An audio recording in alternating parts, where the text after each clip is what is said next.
enjoyed it when we marked the bicentenary of Jane Austen, the distinguished English writer. We had great fun that weekend in Crowhurst. We did read extracts from her works. We recreated a Regency dinner, so you had ladies wearing those fabulous dresses, me pretending I was some military hero from Waterloo, and so on. And then on the Sunday, we sort of recreated the church service a little bit like it would have been at the time.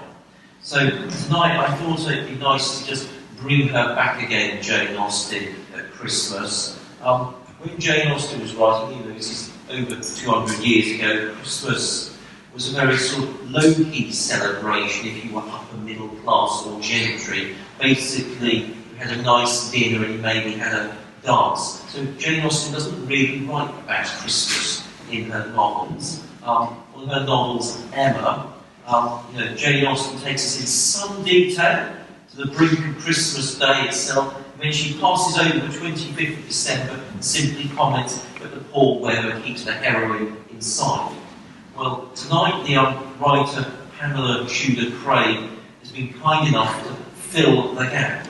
The following reading begins and concludes with Jane Austen's open prose from the novel Emma, but the middle part is Pamela Tudor Craig. I'm going to invite Miss Austen's representative here to come and read it to us now.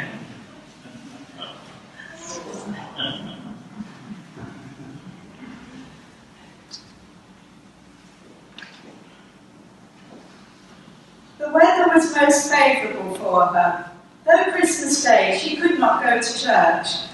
Mr. Woodhouse would have been miserable had his daughter attempted it, and she was therefore safe from either exciting or receiving unpleasant and most unsuitable ideas. A little snow, however, was no obstacle to the Knightley brothers, and they set off in great spirit. The older boys, Henry and John, perched one on each shoulder.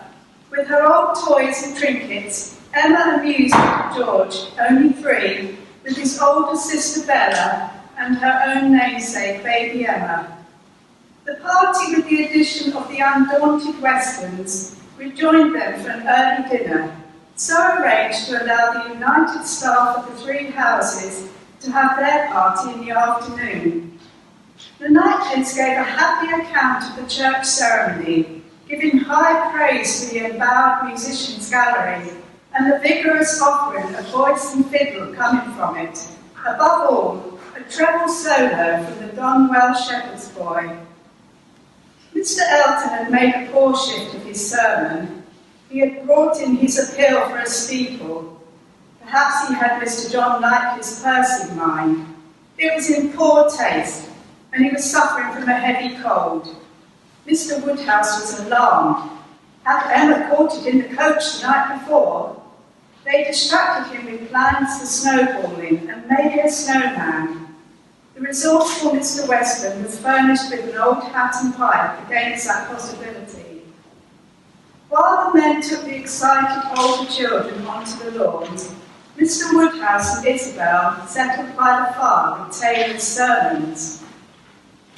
"Come, Emma," said Mrs. Weston. "Let us repair to the nursery and give Jenny and Betty a chance to join the others in the servants' hall." In his elegant rebuilding of Hartfield, Mr. Woodhouse's father had not reached the back quarters, so there was still a generous hearth for the Yule log, hospitable beams for the mistletoe, and a stout table where stood a great bowl for the apple bobbing. As Jenny and Betty clattered eagerly down the back stairs, Emma had a moment's regret that decorous modern ways precluded her from such moments of merriment.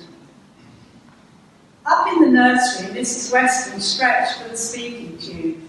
"The men are coming in from the garden. Mr. Weston is hoping for charades. What think you of inspiring?"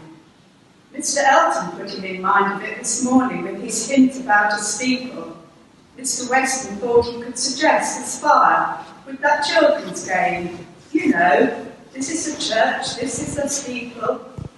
The inn would be seasonable too, and to suggest the bull ring, he could borrow an old red curtain from Mrs. Thornby's linen cupboard. Mr. Woodhouse has insisted on keeping them against the fox. Emma smiled. Mrs. Weston knew the contents of the cupboard at Hartfield better than she did, and for the whole word, he thought a gallant gesture. In the hall they met with a little commotion of boots and rosy cheeks. Before joining the company round her father's gentle fireside, Emma lingered a moment in the porch, enjoying the sharp tinkle of a new frost as the bells drew Highbury to Christmas evensong. The ground covered with snow, and the atmosphere in that unsettled state between frost and thaw, which is of all others the most unfriendly for exercise, every morning beginning in rain or snow, and every evening setting into freeze. She was for many days a most honourable prisoner.